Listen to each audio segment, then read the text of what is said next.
Hey everyone, कैसे हो आप सब। तो एपिसोड 12 की शुरुआत एक सीन के साथ होती है जिसमें हम दो शख्स को देखते हैं जो कि एक जोए मोंटेलियोन नाम के लड़के को तारकुल के ड्रम के ऊपर लटका रहा था और अब वो दोनों शख्स मिलकर मोंटेलियोन से किसी बैंक के कोड का पता पूछ रहे थे। अब जैसे यहाँ मोंटेलियोन डर के मारे कोड उन दोनों को बता देता है, वो दोनों शख्स मिलकर मोंटेलियोन को उसी तारकुल ड्रम में डालकर छोड़ देते हैं और फिर वो दोनों मोंटेलियोन को यूं ही मरता छोड़कर वहां से भाग निकलते कि तभी हम देखते उसी दिन पार्टिकल एक्सप्लोजन हुआ था जिसका असर कि मोंटेलियोन की लाश पर भी पड़ती है। और अब कहानी प्रेजेंट में आती है जब हम उसी फैक्ट्री में देखते हैं जहाँ की उस मालवे से एक तारकुल से भींगा हुआ एक हाथ निकलता है और इसी के साथ ये सीन कट हो जाती है। जिसके बाद अब हम फ्लैश को देखते हैं जो कि भागता हुआ जोए के घर पहुंचता है, पर वहां अंदर वो आयरिस और जोए को वैली के साथ डिनर करते देखता है, जिसे देखकर कि अब फ्लैश वहां से लौट जाता है। तो अब हमें जोए के घर के अंदर दिखाया जाता है जहां वैली की बातों से हम जान पाते हैं कि वैली एस्ट्रोनॉट बनना चाहता है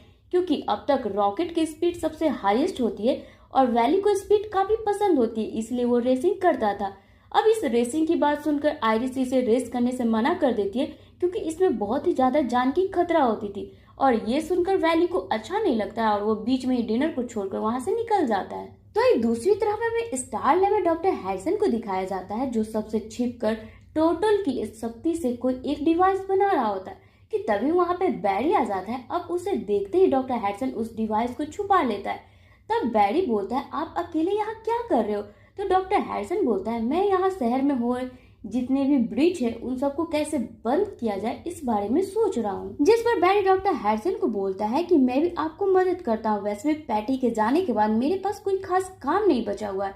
तो अब सीन आती है आयरिस पर जो कि तैयार होकर वैली की रेस देखने आई होती है, जिसे देखकर कि अब वैली आयरिस को यहाँ से जाने बोलता है, पर आयरिस यहाँ से जाने को तैयार नहीं होती है। जिसके बाद भी वैली इसे छोड़ देता है और अपनी रेस की तैयारी में लग जाता है। अब आगे के सीन में हमें एक शोरूम में दिखाया जाता है जहाँ पे हम उसी एक शख्स को देख पाते हैं जिसने की मोंटेलियोन की जान ली थी और तभी हम देखते हैं उसी शोरूम में एक ब्लैक कलर की लिक्विड आती है जो कि धीरे धीरे करके एक शख्स बन जाता है और हम व्यूअर्स देख पाते हैं कि ये और कोई नहीं फ्रेंड्स, ये मोंटेलियोन ही होता है जो अपने कातिल को यूं खुलेआम खुला घूमता देखकर उस पर गुस्सा करता है और उसे वहीं पे मार देता है। जिसके बाद कि अब अगले सीन में हम बैरी और जोई को इसी आदमी के बॉडी का एग्जामिन करते देख पाते हैं जहां इन दोनों की बातों से हमें पता चलता है कि इसकी बॉडी पे ऐसे निशान दिख रहे हैं जैसे कि इस पे किसी ने खौलते लावा को डाल दिया हो। और अब आगे के सीन में हमें एक बार फिर से डॉक्टर हैरिसन को दिखाया जाता है जो कि अपना डिवाइस अब बना चुका है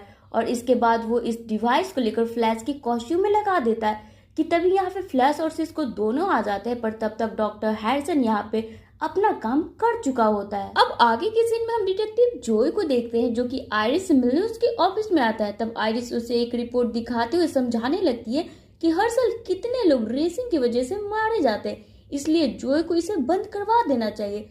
पर जोई इसे मना करते हुए बताता है कि वैली बस रेसिंग को पसंद करता है, अगर मैं उसे इसे बंद करवा दूंगा तो वो मुझे अपना दुश्मन समझेगा और मैं ये नहीं चाहता कि वैली मुझसे नफरत करे। अब आगे के सीन में हमें स्टार लैब में बैरी को दिखाया जाता है जो कि सिस्को और कैथलीन के साथ बैठा होता है जहाँ वे आपस में बात कर रहे होते हैं और उन्हें पता चलता है कि हाल ही में जिस इंसान की मर्डर हुई है उसे किसी मेटा ह्यूमन ने मारा है। तब इस सिस्को को एक अलार्म मिलता है जिससे कि अब उन तीनों को ये मालूम होता है कि शहर में किसी मेटा ह्यूमन का हमला हो रहा है। अब ये सुनते ही बैरी फटाफट तैयार होकर उस जगह के लिए निकल पड़ता है। अब जैसे ही फ्लैश उस जगह पे जा रहा होता है तभी डॉक्टर हैरिसन अपना डिवाइस चालू कर देता है जिससे कि फ्लैश की स्पीड उस डिवाइस की मदद से एक बोतल में स्टोर होने लगती है।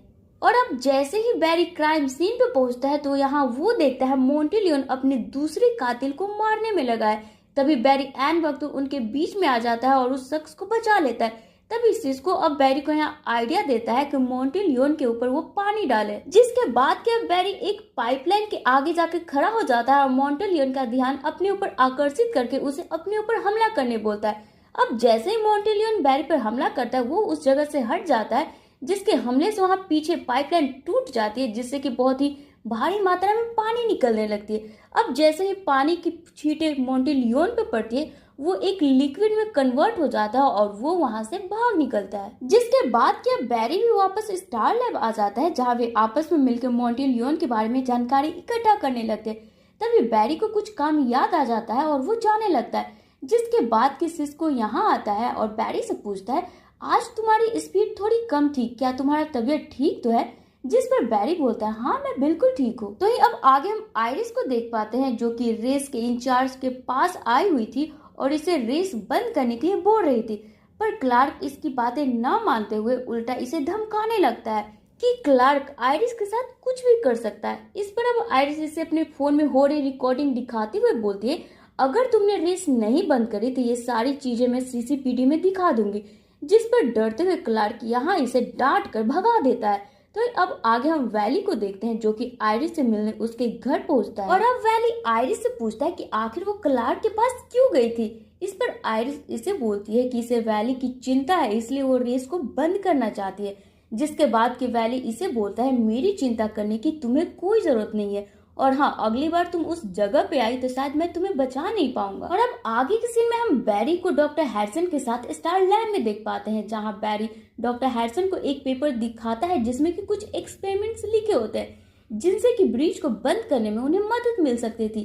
तभी डॉक्टर हैरिसन पूछता है, ये किसने बनाया? जवाब में बैरी बताता है कि ये अर्थ 1 वाले हैरिसन ने बनाया है। और साथ ही अब बैरी डॉक्टर हैरिसन को बोलता है, इसी के साथ हमारा एक प्लान तो सफल हो गया, जैसे ही हम ब्रिज बंद करेंगे हम जेसी को बचाने के एक कदम आगे बढ़ जाएंगे। इस पर डॉक्टर हैरिसन कुछ नहीं बोलता है और यहाँ से चुपचाप निकल जाता है। अब आगे के सीन में हम डॉक्टर हैरिसन को देखते हैं, जो कि जूम से मिलने आया है और उसे बैरी के शरीर से चुराई उसकी स्पीड दे देता है, जिससे कि अब जैसे ही जूम अपने अंदर इंजेक्ट करता है वो और भी ज्यादा तेज हो जाता है। अब ये देखकर डॉक्टर हैरिसन बोलता है कि मैंने तुम्हारा आधा काम कर दिया है, अब मेरी बेटी को वापस दे दो। जिस पर जूम बोलता है, पहले तुम अपना काम पूरा करो तभी तुम्हें जेसी मिलेगी, वरना मैं तुम दोनों को ही मार डालूंगा। जिसके बाद अब डॉक्टर हैरिसन मायूस होते हुए एक बार फिर से स्टार लैब में लौट आता है। तो अब हम देखते हैं सिस्को और कैथलीन की मदद से उन सभी को ये मालूम पड़ता है कि मोंटी लियोन का अगला शिकार क्लार्क होने वाला है। अब ये सुनते ही डिटेक्टिव जॉय और आयरिस रेसिंग वाले साइड पे जाने के लिए निकल पड़ते हैं। तो दूसरी तरफ हम डॉक्टर हैरिसन और बैरी को देख पाते हैं, जो साथ में एक डिवाइस को चेक करने जा रहे होते हैं, जिससे कि ब्रीच को बंद किया जा सकता है। अब जैसे वो इस डिवाइस को टेस्ट करते हैं वो इसमें सफल हो जाते हैं और ब्रीच इससे बंद हो जाती है, जिस वजह से कि ये दोनों काफी खुश हो जाते हैं। और अब आगे हम डिटेक्टिव जॉय और आयरिस को रेसिंग वाली साइड पर देख पाते हैं, जहाँ की वैली की रेस बस अब स्टार्ट होने ही वाली होती है।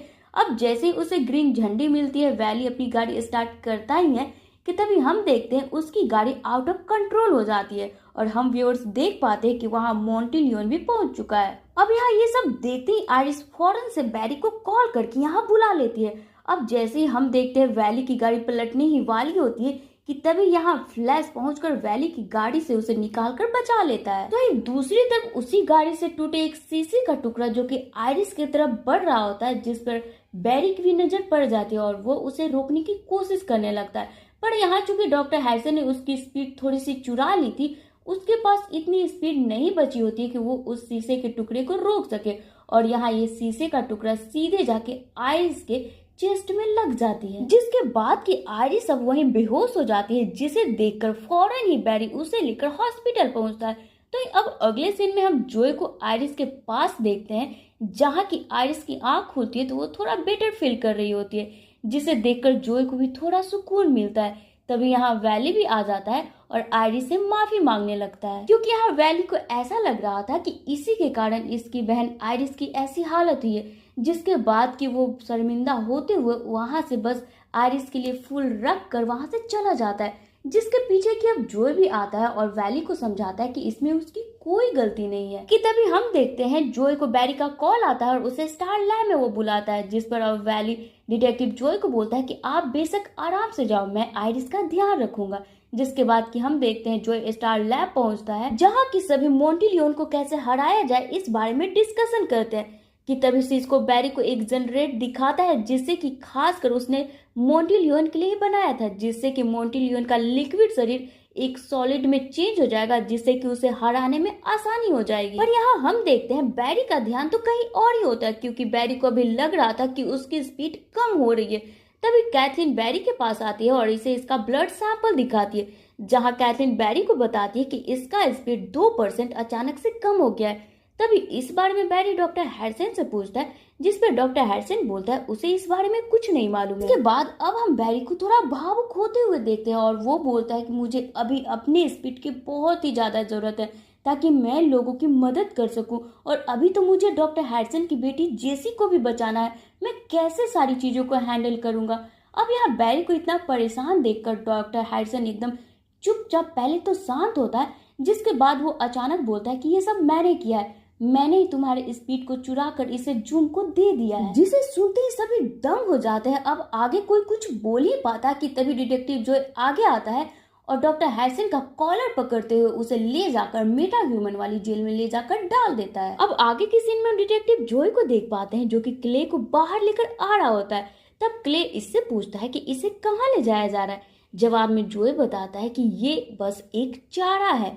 अब इतना वो बोलता ही है कि वहाँ हम देखते हैं मोंटी लियोन भी अपने कातिल को देखकर वहाँ पहुंच जाता है, जो कि यहाँ एक बड़ा सा मॉन्स्टर का रूप लिए हुए है। अब जैसे ही मोंटी लियोन क्ले पर बस हमला करने ही वाला होता है कि डिटेक्टिव जो क्ले को लेकर साइड हो जाता है, और तभी वहाँ हम देखते हैं फ्लैश भी आ जाता है जो 2 जनरेट लेकर वो मोंटी लियोन की तरफ फेंकता है। अब जैसे ये जनरेट ब्लास्ट होता है, इससे मोंटी लियोन के ऊपर लगी तारकोल की सारी लिक्विड सॉलिड के रूप में चेंज हो जाती है और ये अचानक से ब्लास्ट करके छोटे छोटे टुकड़ों में बिखर जाती है, और जिससे कि अब मोंटी लियोन उससे बाहर आ जाता है। अब ये देखते ही डिटेक्टिव जो मोंटी लियोन के पास जाता है और उसे एक पंच मारता है, जिससे कि वो वहीं पे बेहोश हो जाता है, और इसके बाद मोंटी लियोन को यहाँ पकड़ लिया जाता है। और अब आगे के सीन में हम बैरी को देखते हैं जो डॉक्टर हैरिसन के पास जाता है और इससे बातें करते हुए पूछने लगता है कि आखिर इसने बैरी की स्पीड क्यों चुराई। इस पर डॉक्टर हैरिसन इसे सब कुछ बता देता है कि जेसी के बदले जूम ने इससे बैरी की स्पीड मांगी थी, इसलिए उसे ये सब करना पड़ा। अब यहाँ डॉक्टर हैरिसन की सारी बातें सुनने के बाद बैरी अब अपने दोस्तों के पास जाता है, जहाँ वो सबको समझाता है कि डॉक्टर हैरिसन ने जो भी कुछ करा वो उनकी मजबूरी थी। अगर उनकी जगह हम में से कोई एक भी रहता तो शायद यही करता, इसीलिए हमें डॉक्टर हैरिसन को आजाद कर देना चाहिए। पहले तो इस बात के लिए कोई भी राजी नहीं होता है, पर बैरी के बार बार बोलने के लिए सभी राजी हो जाते हैं, जिसके बाद अब हम देखते हैं डॉक्टर हैरिसन को आजाद कर दिया जाता है। जिसके बाद अब बैरी डॉक्टर हैरिसन को बोलता है कि आज से हम सभी एक टीम की तरह है। आज से आप हम पे भरोसा कर सकते हो और हम आप पे भरोसा कर सकते हैं। आज से हम दोनों एक दूसरे को मदद करेंगे। और रही बात आपकी बेटी जेसी की, तो उसे हम बचाने बहुत ही जल्द अर्थ 2 पे जाएंगे। और इसी के साथ ये सीन यहीं पे खत्म हो जाती है। तो फ्रेंड्स, इससे आगे की स्टोरी देखने के लिए आप कमेंट बॉक्स में नेक्स्ट लिखना बिल्कुल न भूलें। साथ ही अगर आपको वीडियो पसंद आई हो तो वीडियो को लाइक और शेयर जरूर करें। तो चलिए फिर मिलते हैं अपने नेक्स्ट वीडियो में। Till then take care and bye bye.